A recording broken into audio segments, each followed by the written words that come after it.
Good morning and welcome to the Soul Shop. I am your host, Phyllis King, and as always, I talk to people who are pioneers in the area of personal spiritual growth, leadership, and peak performance, and today is no different.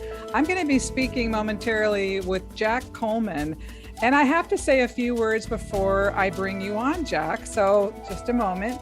But, and I hesitate to talk about anything related to age because I think things are timeless in general. And I have a point of view that things have evolved on the planet and people come in at a higher vibration. So sometimes people are younger and have incredible insight and information. And that's the case with my guest, Jack Coleman, today. Let me just bring you in, Jack. Welcome to the show. Thank you for having me. This is awesome. Well, one of the things I loved about you is I loved your Facebook posts. You happened to come up in one of my friend finder, whatever, and we became friends. And every one of your posts that were coming out, I'm like, dang, this guy is wise. This guy is on point. This guy really knows what he's doing. And I love that. I love when I see people giving information that I believe is truthful and congruent with people progressing their lives. And so that's how we came to know each other. But let's say a little bit about you, and then we're going to hear about your history from your point of view and a lot of things about what you're doing. One of the things I love is you have a page called The Average Guru. There's nothing average about you, but I love that because the way you deliver yourself is so modest and it's so practical. You're just on point. And you talk about a lot of real life situations that many of us find ourselves in, and you insert wisdom and perspective that is really beneficial to a lot of people. And then you have this other thing you call a life hacker at heart and human life. I love all this. So again, very relevant, very current with the times. You have an interesting background. So let's dive into it. We can just go step by step, but how does someone with a business management background become this coach, healer, quantum coils? How does all this come to pass? Oh, wow. Well, first, thank you for all of that. I really do appreciate such amazing words. And I do really appreciate that you see that in it, because when I first started talking, more outwardly about these sort of insights, I honestly didn't think anyone was gonna appreciate them. And so like I said, I really do appreciate that. And they didn't start with business, my business degree. I actually, when people ask me, like, where did this come from? The first thing I say is my education began once I graduated. And so like everything leading up to that, the 16 years I was in school, I really didn't get a whole lot out of it. And it was, I can't say a waste of time. It taught me some other things in life, but really the stuff that I talk about and that I'm really passionate for, it really began literally the month after I graduated. And how did that come together though? I mean, I know they don't teach us how to get happy in school. They teach us how to get good grades and make money. But how did that happen that you got a fire lit under you? It was basically that concept. I was just like, I couldn't really get into this whole work life paradigm. It was ever since I was a little kid, before work was even called work, I just knew what I really liked doing. And of course, people would just call me a millennial. Like they would just say, yeah, you just know what you like doing. You don't compromise for it, And so the difficulty was not knowing that was a thing. The difficulty was not realizing like that can be a good thing. And so it just took me a long time to get to this space or this kind of freedom where it's like, oh, I can try to get the things I want, and it doesn't have to be selfish. It can actually try to benefit some people. I mean, it started with benefiting me because I was coming out of a paradigm where I felt like I was being tortured intellectually emotionally. You got to believe this, you got to believe that. And I'm like, Yeah. why? And then they're like, that's just the way it is. And I'm like, so there's really no other way. And I Right. couldn't think of another way. So like that was my frustration. And I, tried to mediate it through drugs and stuff. I didn't get enough anything hard, but drinking was a big one. And so that was, I had this natural intuition throughout those 16 years of, my education and in religion, so religion's a big part of it, but I was raised in a Catholic paradigm. Oh. And so yeah, I've always had these frustrations with academia and religion in particular, which is why I like, talking about the physics of things. I really like the sciences, and then also really like spirituality, because it's very fascinating why people do what they do in the name of spirituality that is so intangible. Okay, so let's back up just a second. So you had this inner yearning and sense about something's missing, essentially, from the information I'm being provided. You graduate from college, it sounds like, and then you're kind of partying and trying to figure it out and make sense of different things. Yeah. And at what point did something light a fire under, or when did you get on a train of some sort that you now have some of this wisdom that you have now, which is really, and I said at the beginning, from my point of view, it's pretty advanced for where you are in the lifespan. I don't want to define it by age, but you're onto something that takes most of us quite a bit longer to get to. So how did you get there? I honestly have always lived an isolated life. So, Oh, like, yeah. So even so the partying, I would really go out so I could meet my soulmate. It was like, and that was what I was thinking every time I went out. But oh, of course, you're I would drink. romantic. Yeah, I'm romantic. And that, plays into the things that I talk about and why I get passionate about it, because I'm trying to marry my mind in a way, Mhm. and so just like how I want to marry my partner. And so so I was always kind of like an oddball, and people never really understood me, because if I went out, everyone else wanted to go out for the particular reasons, and the only one, I was like, yeah, I just want to get a buzz. Like that's the only commonality that I have, Yeah. with them. And so I couldn't really talk with them. That was the big thing. So of course you go to a bar where it's loud and you can't have a conversation. And so most of the time that, I was sober, I just spent by myself, because I'm like, I can't really connect with people. Mhm. And it just kept building and building and building, where I couldn't suppress how much was within me, that I had to like actually get out. And that's 2018, I moved to Hawaii for that reason. Was just like, yeah, I can't keep drinking this away, and lying to myself. So in 2010 was when I graduated. That's when all of this started happening, where I didn't have this weight of an authority telling me what to think and feel and believe, and say, Right. this is reality, and you're bound to it. So it started with aliens, and I know, extraterrestrials. I Okay. started with that. It was ancient alien theory. Okay. You mean like you had a visitation, or you just got No, excited just about learning about intellectual. it? Oh, Yeah. okay. All I'm right. just like, man, these people are piecing together a story that fills in a lot of gaps for Okay. me, Okay. that I was just like, this is giving me a lot of context for Interesting. what we call life in human history. Right. And so I was so jazzed up on that. And so as I was learning about ETs, they kept talking about consciousness, and I'm like, what is this consciousness thing, and then they kept talking about quantum physics, and I'm like, what is this quantum physics? And they kept Mhm. talking, and then they insert some concepts with holographic simulation theory, and I'm just like, what is that? And so then it just kept going. I kept learning these things, and of course conspiracy theories were in there too, like the Mhm. dark agendas and stuff like that. And Mhm. I'm just like, where is all this stuff in, all the way up to that point? Right. And so all I wanted to do was, I'm like, if I'm learning all this stuff and it's filling in a lot of gaps, but it's very complex, then I have to try to integrate it into life somehow. Because there's this universal principle. It's all one, right? Right.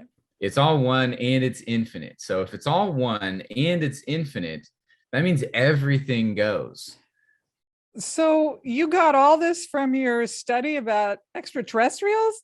From 2010 to 2012. That's fascinating. Yeah. And so that was I've never like, heard that before. I And know, I've heard a right? lot of people and their ET stories and different things and Bashar and all And this kind of stuff, but wow. and I'm actually really fortunate that I call myself fortunate that I didn't have direct experience, because I wouldn't have words and I would lose my mind. So, and it would be really hard to Yeah. talk about it. Yeah. Okay. So I was actually really fortunate that I was learning about it on an intellectual level, conceptual Interesting. level. Okay. And so I was just processing it, like my pathway was to process it and give context to it, which is why I talk so analytically about something so mystical. And that's I feel my purpose is to take what could be a far out experience, because that's generally what people really appreciate in me when they tell me their personal story and they're like, I know this sounds crazy. And I'm like, not at all. I've intellectually gone through all of these pathways. And I'm like, and I can actually explain it to you why it's not crazy at all and why it's just natural reality. You're That's just going amazing. So I guess from Catholicism to everything as one, that kind of that really gave you a greater landscape to work inside of, and everything started to make sense. Yeah. So I wanted to, if it all is one, and if it's all one, that means there's no such thing as right and wrong, which is a hard one to really tackle. Because there's some things that really pure wrong, right? And so I wanted to really hold true to that principle of it is all one and it is infinite. And if it's infinite, that means all things go, all things are possible. And the only limitation I found was consciousness. So that was the barrier. And so that's when I realized that, all this other stuff started making sense. So now that was my framework. That was my lens that I was seeing life through, that it's all infinite and the only barrier is our consciousness. And that's a relative gradient across the board. So then I started writing with that lens. I started writing a theory in 2012, December 2012, Mayan apocalypse. Of course. And it was like I don't want you to lose your train of thought, but I notice on your hand, you have a tattoo right on the palm. Yes. And this is related to the theory. Okay. So that's where we're going. So we're here. You have a theory. What's the theory? So I call it intelligent evolution.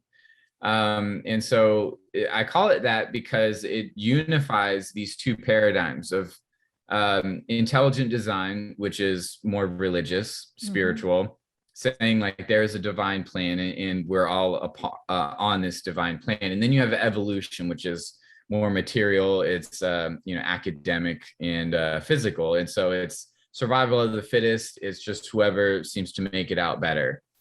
And I actually married those two together in this theory where in marrying those two concepts, it really unifies what we have as science and spirituality. That division, they have a level of separation, again, consciousness. They have a particular variation of consciousness that doesn't allow them to overlap and connect. So all I'm doing is I'm bridging these concepts together, and ultimately it sums up into what I would call intelligent evolution. And so I just go down the line and talk about spirituality and the sciences or the material world like they're the same thing. See, this is one of the things that I'm so fascinated with you about, is because of many teachers, coaches, practitioners, speakers, they come to this work, I'll call it that, with a desire to learn, which I believe you have, but you come also with a desire to make sense of in a certain way and call it something, which is one step further. That's what makes me so excited about you and makes me feel like, oh, this guy's going places. We're going to hear a lot more about him coming up. Do you recognize that that's a difference, or are you too new to the community? Because new 10 years, I've been in it 30. So Do you recognize that that's a little bit different than what's going on out there, or you don't think about Yeah, it? it's so funny. Like starting off with ETs, I went big and had to narrow it into the human side of just like, people are still living in, whatever paradigm. And so I had to constantly narrow it down. And same goes with my theory. Like I started writing all the big heavy stuff, and I had to then realize, oh wow, like it's not as relevant as I thought. I didn't realize people weren't actively seeking it, which it was kind of sad at the beginning because I'm like, why not? And it was a really difficult thing for me to like reverse process it. And so yeah, I had to, that there were points maybe like a year at a time where another level would sink in of like, oh wow, this is, a little bit more far out than I thought it was, because I now get closer into this matrix grid where people's consciousness sit or vibrate at, or perceive life through. And I get closer and closer to it, and then I go, wow, this is I feel more and more irrelevant the closer I get with the mainstream anything. And this is why I talk about mainstream the way that I do. It's just because before I didn't realize that, like I was in the mainstream in a way, like the radio was on, I'd be playing the radio. I wasn't invested in it, emotionally invested. Like I'm looking for the next song. It was a filler. Most mainstream stuff was a filler or kind of a necessity, like a computer, like a MacBook computer or something. I see. Fascinating. Yeah. So all the stuff that really interests me throughout my life, it was usually stuff people weren't gravitating toward, and if they were gravitating toward it, there was a level of intimacy I had with it that they couldn't be a part of, because they're like, oh, it's kind of creepy that you're so obsessed with it, like that music or something, or that sport, Okay. All right. Because I like the more obscure things, we could say for particular reasons, but yeah, so it was really. Well, but what's fascinating to me about all of this conversation, and maybe it has to do with you saying you pare things down, or as you get more information, some of the Facebook things I watch quite a few of your, well, when I can, your Facebook lives. You talk about really real practical things that we're going through. It's not ethereal. It's not out there. You're talking about day-to-day stuff, problems we're dealing with in our life. Is that on purpose? Yes. Because it doesn't seem, I mean, right now we're talking about philosophy, but. Exactly. And so like we're talking about, I would call it the construct. And then now, the daily stuff is the application, because we all live a daily life, obviously. And a lot of people that seem to be emerging into a spiritual realm have a mystical experience, and it's a near-death experience. It's a psychedelic, or maybe even just straight up love. Like that can be a psychedelic experience. And so we have these moments, and I think that people have these really profound moments, but then they're wanting more of those profound moments, and then the reality sets in that there is a day in and day out experience, and it gets hard to have that trippy moment, that expands our consciousness like none other. And so I really never did psychedelics. The first time I did mushrooms was last summer, so about a year ago. And so yeah, like some people that were really, like they went out in their trips, they didn't like that I was writing a theory about all of this stuff, describing it, because they're like, you never had it, you never had those experiences. And then I actually kind of felt bad, because I'm like, wow, yeah, did I write something that I shouldn't have written? And because is it am I worthy now, and so yeah, that, like there are those concepts where I'm actually like, I don't really care anymore if people have done DMT and have seen the L's and all the different timelines and all of those things. I'm just like, great. I've actually met those people and they still yell at other people. They still condemn other people, Right. you know, people they claim that they love, Mm. even themselves. Mm-hmm. And I'm just like, I actually don't care if you've done it anymore. I'm not opposing it. You know, I'd like to try Mm-hmm. it sometime, but also at the same time, I'm like, there is this reality of that doesn't quite matter just because you've had that experience. And so back in 2013, I think is when I realized I wanted to be able to apply these things day in and day out. And it was because, you know, I knew some, you know, like my parents, my dad in particular, not trying to call him out or anything, but, you know, like most men have anger issues. And so I really didn't like that. And I had anger issues. And I started seeing a more microcosmic aspect to this, to where I'm like, don't let it pile up into that big moment, you know, that like I was talking about, saving it up. Why not micromanage it, which we say Mm-hmm. that can be a bad thing in business, but I'm just like, I want to see it day in and day out Mm-hmm. so that I can not feel as angry, you know, and I can move through life more smoothly. Mm-hmm. So Well, then see, I don't mean to make you lose your train of thought again, but this is one of the things I think is powerful about you is that you're very authentic. You are who thank you you. are. And even to the mushrooms point, and you know, there's all these studies now about how different psychedelics can help people progress past their limiting patterns in a couple PTSD. of sessions beyond and spare themselves 5 years of therapy. So Yeah, did, totally did agree. you get anything out of your mushroom experience or just the validation that you Absolutely. can talk about it now? Absolutely. And I would love to talk about it because I've done it. So I did it, you know, first I would call a trip. Because I tried a little bit in college and it wasn't, I saw a rainbow and that was it. You know, yeah. Yeah. And so I did it a year ago, and it wasn't necessarily the best thing. It was an experience for me, but I didn't do it right. And Okay. this is what really started making me appreciate spirituality in the practice, and I would say the feminine, because I think psychedelics are really tapping us into this feminine side. Hmm. And you know, other drugs tap us into the masculine side, but Hmm. but yeah, and it's not bound by that, but generally speaking, when we're more sensitive, that's a very feminine state to be in. We're feeling so many things, and so what I did was I was supposed to do it with a couple of friends. They kept pushing the time back. I wanted to do it earlier. I wanted to do it at the time we said. So again, my masculine side coming in. I'm on a schedule. I'm doing this. You know, I don't want to lose this opportunity Oh, to okay. have the sunlight. You know, go to the beach and Oh, stuff. okay. And so it was just those little things.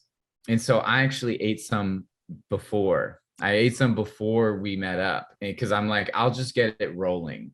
You know, I'll just get it going. Okay. And so it's coming in and I'm there by myself. And I was working on the computer and stuff, again, working. And I was just like, yeah, I took it way too casually. And I didn't really even eat a ton anyway. But what I, you know, how much I did eat, it wasn't aligned with my consciousness was not aligned with its consciousness and what it was, you know, what we were doing together. So then I start, you know, I start feeling my blood circulation diminish. I start seeing my veins, generally I can see them as blue. They turn white, you know, like the color of my skin. I'm like shaking. I try to take a shower to heat up. It doesn't work. And I'm like, this could be cardiac arrest. So my masculine mind starts coming in. I'm by myself. I don't want to tell my friends that, you know, that I ate some beforehand. And then they call me and then I tell them, and I actually thought this was, you know, I was on my way out. I thought I poisoned myself. And so in that time, I was going in and out of this material and immaterial mind. I was Yeah. like, all my training, all my spiritual training was in my mind of, you know, I know my mind creates my reality, you know, and I know that if I believe a certain thing enough, it's going to be a physical reality. but at the same time, I was like, but my eyes are seeing what's happening. I'm seeing the blood, go somewhere in my body, and I'm getting very pale. I'm shaking, and so then I was going in and out to the point where I was like, is it my mind? Is it actually my body? Is it my mind? And they kept going to the point where they became the same thing, and that's the ego death. That's when people say is the ego death. And so when you can get to this place where it's no longer an either or scenario, Yeah. because that's generally what creates a fight, and that's what creates a conflict. And so we have a mind body connection. Mm-hmm. So when we have this separation, as much as people might say like, yeah, mind, body, soul, how often do we practice it in these different ways?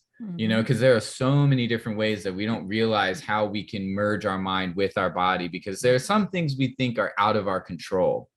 And so we just let nature or God, we call it all these other things. We just let it do it for us. But my mind for the last, like, up to that point, last 5 years, knew that my mind is my body. Literally, that's the thing holding my body together. And so it was a very interesting thing. And I actually had to move through that for about an hour. And I still, through that time, thought this was like my last moments. And I hung, and my friends picked me up. We went out to the beach. And then my friend was kind of like my shaman at that moment. And we did some breath work, and just talked, and it turned into this beautiful thing. And it opened things up, and then it left me with a state of mind I didn't think I would have to confront. But it was something I was trying to grind away at for years. Really? Probably you could even say, like, at the heaviest point, let's say my entire life, like from 6 years old up to that point, because it was a lifelong cycle, and it was dumped on me all at once, and I couldn't make a decision because it was a choice, and I actually had to leave it. And then I did it again just a few months ago, and I knew what I was going into. I was meditating the whole day. I was playing binaural beats, meditation tracks, affirmations. I was connecting with the experience the entire day, fasted, did a water fast, and so I had a clean vessel, immediately went right into it, and it was beautiful the whole time, in and out. And so, yeah, I feel like they're not, like some people call it a drug, and then they just say, this is generally how I'm going to perceive it. But it can be a really beautiful thing depending on how you do it. Kind of like anything, you have the duality of medicine and a drug. A medicine you use for transformation, a drug you use for abuse. Medicine you use, drug you abuse. So that's generally, and you can't say exactly what separates them, because everyone has a different line, in any duality. So in that duality, everyone has a different line, and some people think that it's not abuse, but other people would think it's total abuse. And right. And so for me, I'm just like, that's just the reality, that's the experience you're going to have with it. I hope it works out depending on however it is you go about it. But so did you finish your revelation from the first experience, then the second time when you were in the perfect space? I mean, did it conclude for you, or evolve to something even greater than what you had the first time? Absolutely. Oh, absolutely. Yeah. And so it was, it was really awesome. And I did it a couple more times after that, but I didn't do it that way. I ate a little bit of food for that day, or I wasn't meditating most of the day. And it was actually, it was more difficult, and there was more resistance in it. I didn't like it. And so I would only do it if I set it up in that way, because that's where the most transformation comes in. And so, after that moment, when I, did it for the second time, it was really awesome. And there was a lot of movement in my energy, to where I started seeing why, I'm having these blocks for years and years and years. And so, like, before the first one, it was just presenting me with a choice, kind of like opening a door. Do you want to just open the door? It doesn't mean I've walked through it or anything like that. I was just, oh, wow, I got these two doors and it has, you know, these tags on them, labels on them. Right. And kind of like Neo. It was like Neo Right. in the second Matrix. Yeah. And he's talking to the architect, and the architect is basically giving him all these scenarios, you know, of choice, basically. And he has to choose, you know, the most typical choice: life, purpose, or love, you know, love for one person. Right. So save 1,000, kill one, or save one and kill Right. 1,000. Right.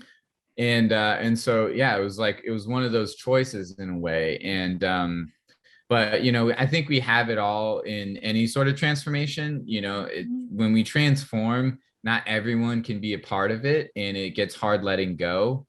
And so that's like the inevitability of, some people might stay and they might actually want to transform with you, and you're the inspiration for their transformation. But there are other people that aren't going to ride that wave.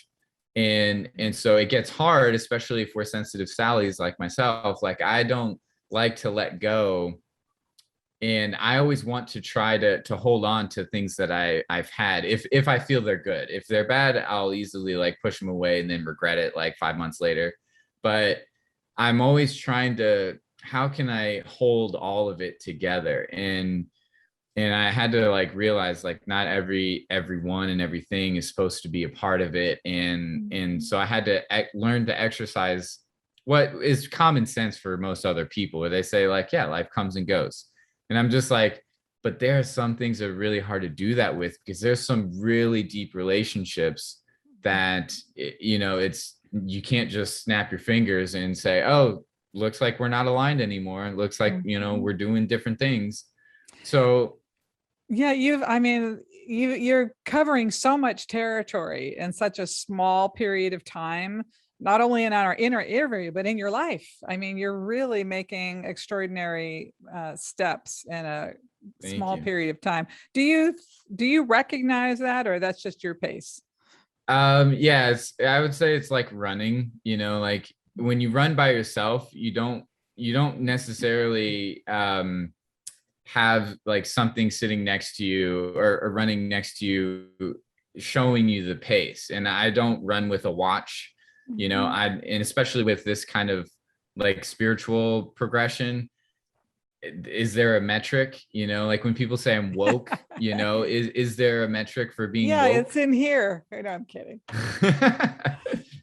Yeah. So I mean, like, we all have something that you know, it's hard to not have any sort of label, you know. And so, or some sort of metric. And I think that's just the nature in life, is that we have an essence, and all we can do is try and symbolize it, you know, to convey it, like, this is where I'm at with things. But you know, words never really do justice to a picture or a moment in time. It's So true. It's so true. Well, I'm really excited for all of your thoughts and all of your perspectives and everything you're pouring into consciousness at large at this point. I mean, now you've touched upon anger and, you know, how that relates to men. And I think this community really needs more men like you in it, speaking about the things you do. Um, I have to tell you, I loved your piece on porn on Facebook. I thought, damn, that's some real shit. I mean, that was real. That was fantastic. And I thought it thank was you. really beautiful at the same time and courageous. Oh my gosh. Really love that. But is there a focus you have at this point? I mean, you have your theory you're working on, but you're just basically coaching people in whatever seems to be relevant in the moment. And you're really following that intuition, or how is that working for you at this point? I wish I had more of, let's just say, like a timeline with those things. It's really just whatever's coming in the moment. But these are things that, like, honestly, the things that I'm writing in the moment I'm writing them, they come in that moment. And most of the time, the reason why I wrote it is because I'm just like, yeah, I can present this in a way where it's digestible and someone could do something with it. And because there's some things where it's not in that space, and I'm still trying to sort out what that means, because all I'm trying to do with any of these things and throughout my life is to apply meaning, because that's the one thing I could not find in Catholicism and even in academics and in the sciences.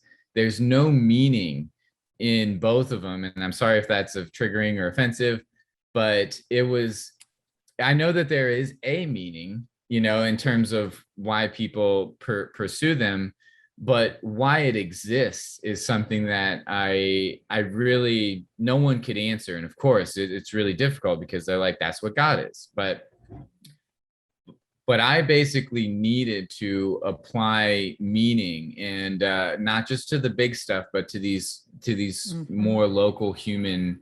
Well, I think everybody actually needs it, but they don't continue the search. They either think they don't deserve it, or they can't have it, or they're not supposed to, or it's taboo. Who knows what holds people. Like, you who am don't I? have any of those limiters going on, and I think that's really useful, extremely useful. So let's go a little mundane for the moment, just to pull people into your world. But you're in Hawaii, and you're from Indiana. How, why, when, how'd that happen? That's a pretty big difference. Yeah. So there, I grew up in Indiana for maybe like 18 years. And then, I just, kept working on these concepts. It was mainly conceptual, and just working on my mind, basically, of trying to understand the meaning of these sort of things, even on the small daily stuff, like just daily interactions with cashiers. I'm applying some cosmic meaning to it. So, it's kind of looping back to another question of the daily philosophies. I wanted to take cosmic philosophies that I was learning, like really far out stuff from 2010 to 2012. And I wanted to say, I'm not meeting these extraterrestrials. I'm not doing crazy research. I'm not channeling, I don't have any of those experiences. So what can I do with it?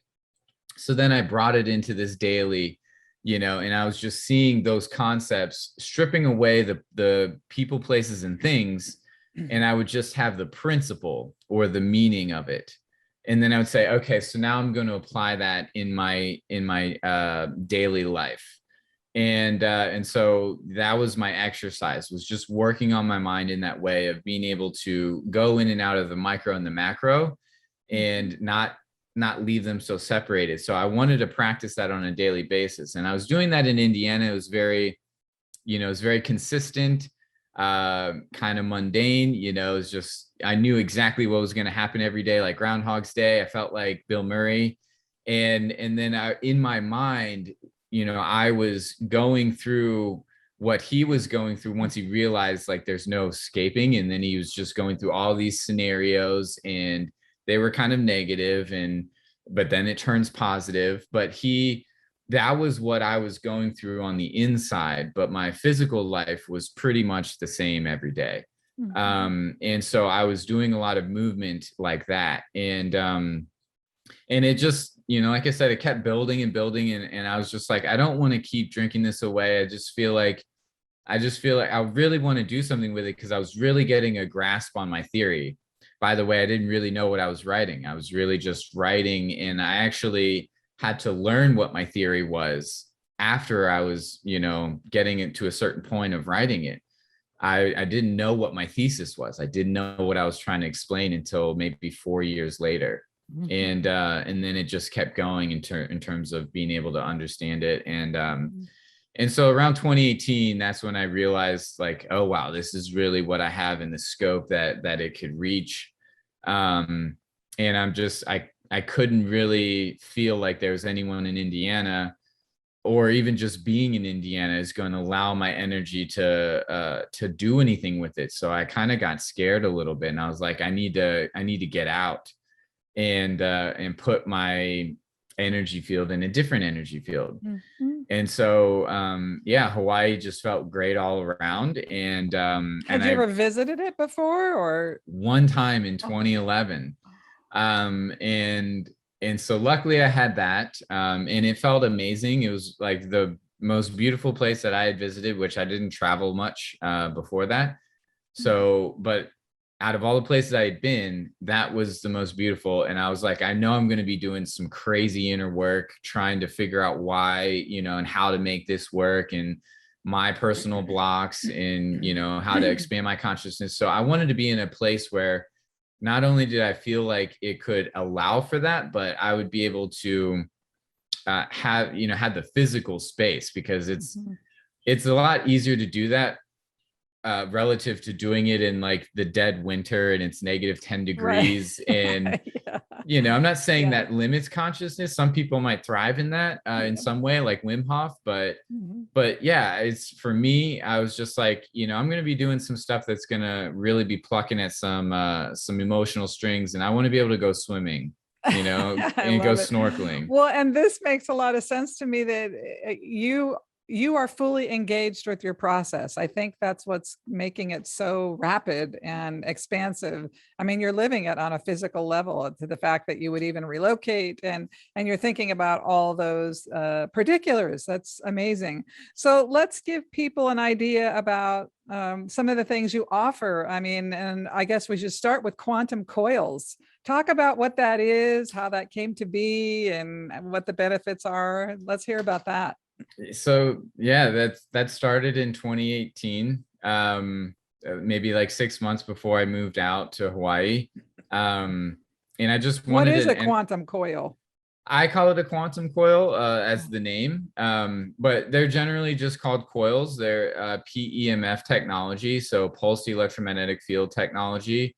So it just uses electromagnetism as the medium. And so I wanted another form of resonance tuning, so resonance is everything. Einstein said the future of medicine will be in frequency,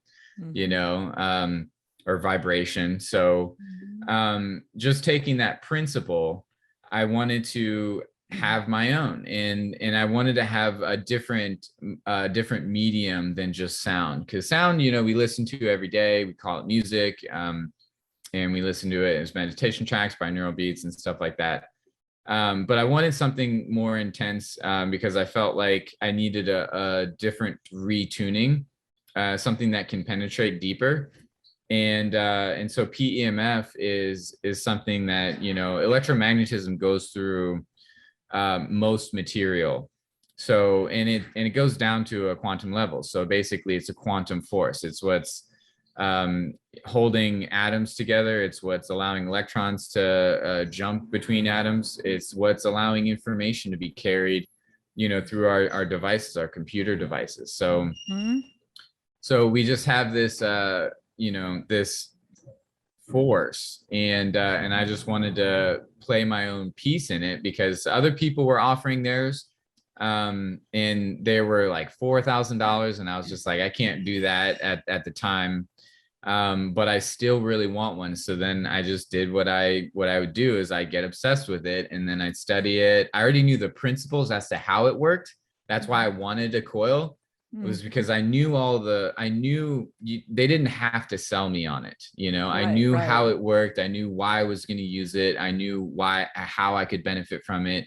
I just didn't know how to make one. So you're actually making them now yourself? So I hand make them. Yeah. So I've always been hand making them. So at the beginning, wow. I just studied, the ththings I felt like I needed to study, and then, got the parts, and then started experimenting. And then over the years, just because it's been about 3 years now, yeah. And so I would just, refine it over and over again. And then maybe about 1.5 years ago is when I started talking to other people about it. And then they're like, oh, wow, that sounds awesome. Because they're into resonance, resonance therapy. We have all sorts of different modalities. And so then I was like, yeah, I don't want to sell it to them this way, because I was just making the bare bones what I needed in order to make it work. Right. And then I started, housing it and making it cleaner, more user friendly, and then being able to explain it to people in like short packets. And I was just like, yeah. And so it just turned into one of those things where I'm like, now I have a physical device for tuning our mind and our body, because it, We have And what, I studies. mean, and you have a specific website for that too, quantumcoils.com. Is that right? Quantum Coils. I'm now shifting over to jackcoleman.live or Oh, okay. live. Well, people can find all this on your Facebook page too. Just look for a life hacker Yes. at heart and a human at life. So what's your experience having used the quantum coils or the coils at this point? What do you notice? I mean, what do people notice when they get one of these? So, I mean, I've been using them every day for the last 3 And when years. you say use, what do you do? Do you sit on it? Do you hold it in your hand? I mean, what do you do? How do you? You actually just you can just place it anywhere really, because it Does it creates a have to be in cloud. proximity to you or? Yeah, the most general way to describe it is kind of like music, is that you have to be so close to it to hear it, but obviously the farther away you are from it, the fainter it is, so the less you'll be able to tune into that music, Mhm, and experience the vibrational signatures and the benefits of that music. mhm. But generally speaking, unlike music, electromagnetism goes through walls untainted, so it doesn't dissipate the same way music does. So it actually has a larger radius. Mm. And so yeah, you don't have to be so close to it. You can, but just like music, you can literally have it in your ears, and it really sounds potent. But I just have it. I have one, by my desk. This isn't the one that I plug in, but this is what they look like. Oh, that's Yeah. beautiful. And so this is actually the old version. I'm still working on this 2.0. But it's like 1 week away, and that's when I'm going to start pushing it on social media. You can order it right now. It's like on my Quantum Coils Facebook page. It's on jackcoleman.live if you go to the Coils. So I have coaching and I have Coils offered. That's awesome. I'm so glad you're doing that. People don't think about those actual physical pieces that can assist us in our daily lives. So you're a coach too. You're coaching people. You're helping people get in line with their own lives. What's a typical session like? Or is there any specific area that you like dealing with? Or can people kind of come to you for anything? When it comes to the mind, I believe anything goes, and that's why I like talking about so many different things. Like you see in my posts, like it doesn't have a theme. Mm-hmm. And some people tell me, they're like, yeah, I look forward to seeing what Jack writes tomorrow, because it's like it could be something completely different. Right. And but generally, there are some themes, like relationships or emotions. You could probably just say it's emotional stuff, but in terms of how it's described or applied, that may, I may have different scenarios. And I really like hearing all sorts of stories from people, and trying to, process it almost like a math problem. And so that's why I call, one of my sessions or services life hacking. Because we could just call it, counseling or guidance or mentoring. But all we're doing is we're looking at the individual's reality, because everyone has a unique fingerprint. Everyone has a unique combination and permutation for why their reality is the way it is, because, no one else is experiencing it the way anyone else is. And so that's where we really dive into the individual, and we dive into people, places, and things. And during that time, I'm trying to strip away those labels, and then say, what's the meaning?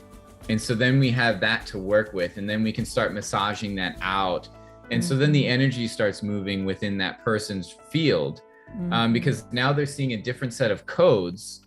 And so I'm just describing what most people offer as coaching, but I'm trying to describe, how it works, and like what it is I'm trying to do in those moments. So that's where we're massaging the consciousness. Yeah, but what I love about your process is that I think you break it down to the micro, even though it's macro, and people can really track themselves and move through it really consciously. So I think it doesn't sound like every other type of coaching process to me. So again, give us your social media again. What's the best way to reach out to you? What's the best way to get coaching? What's the best way to get the quantum coils? What's the best way? So, they're all on my site on jackcoleman.live. And so social media is on there, but Facebook is just Jack Coleman. Instagram, I check those daily, so I'm talking with people every day. And yeah, Instagram is Jack Coleman. But on my website, my social media links are there, and you can book a session on my site. And I have two different versions. So I have life hacking and I have cosmic conversation, which is basically talking about, we don't have to go into the individual, the micro stuff. We can just talk about global scenarios, metaphysics generally. So that's the theme, like if I had to sum it all up, it's generally talking about metaphysics, spirituality, the nature of reality, consciousness. So that's the lens or the categories that all this stuff is moving through. And then the coils are offered on there. You can check out on the page and just buy one there. You can buy one on the Quantum Coils Facebook page, or you could just message me and I'll just put in an order for you and just get started on making one for you. So well, yeah. I'm really excited about you, and I think anyone would be very fortunate to work with you and to buy your coils. You're just doing great work, and you're on target. You're doing amazing things for people and adding great energy to consciousness at large. I'm so happy you could be here today, and I can't wait to see what comes next. It's just, and as you said, people on Facebook, I can't wait to see what Jack does next. Me either. I can't wait to see what you do next, and I know it's going to continue to be phenomenal because you're so engaged. So Jack, thank you so much for being here today. I really appreciate it. Thank you. I appreciate being here, and I appreciate this exchange. It was beautiful. So yes, thank you.